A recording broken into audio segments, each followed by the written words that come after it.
नमस्कार मित्रमैत्रिणींनो, आकांक्षा क्रिएशनमध्ये तुमचं स्वागत आहे।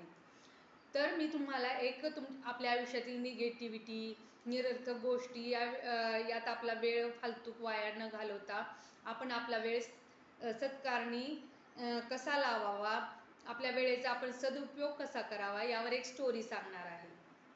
तर माकडवाले काय करतात, माकडं पकडण्यासाठी एका पिंजऱ्याला छोटंसं छिद्र पाडतात व ते छिद्र फक्त माकडाचा हात हात आत आणि बाहेर जाण्या येण्यापुरता असतो। तर तर असंच माकडं मग आणि मध्ये शेंगा ठेवत असतात पिंजऱ्यात।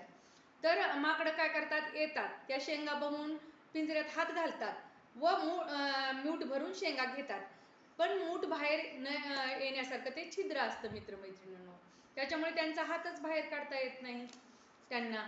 व त्या माकडं काही शेंगा सोडायला, त्या माकडांचा हात बाहेर येण्यासाठी त्यांना काय करावं लागेल, त्या शेंगा सोडाव्या लागतील। पण माकडं काय करतात, त्या शेंगा पकडूनच ठेवतात व हात काही बाहेर त्यांचा निघत नाही। सो फ्रेंड्स, आपलंही तसंच आहे। आपल्या आयुष्यात आपण अशा निरर्थक गोष्टी पकडून ठेवतो, त्याच्यामुळे आपण आपली प्रगती करू शकत नाही। आपण निरर्थक गोष्टीकडे लक्ष देत बसतो, त्याच्यामुळे आपलं आयुष्य वाया जातं, आपण आपल्यात पॉझिटिव्हिटी आणू शकत नाही।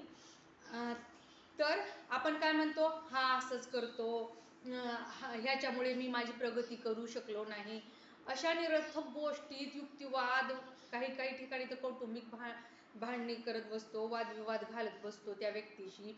तर असं न करता आपण आपलं आयुष्य सत्कारणी लावण्यासाठी अशा निरर्थक गोष्टी आपल्या डोक्यातून काढून फेकल्या पाहिजेत। जसं त्या बंद मूठ सोडल्यानंतरच त्यांच्या माकडाची जसा सुटका होत असते, तसंच आपल्या डोक्यातील निरर्थक गोष्टी आपण सोडून दिल्या तर आपल्या आयुष्यात सकारात्मक गोष्टींना जागा तयार होते व आपण त्या अचिव्हमेंट करू शकतो।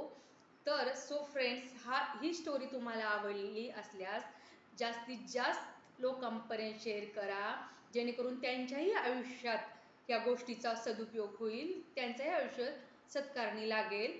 आणि जास्तीत जास्त लोकांपर्यंत शेअर करून, तुम्ही चॅनलला सबस्क्राईब केलं नसेल तर सबस्क्राईब करा।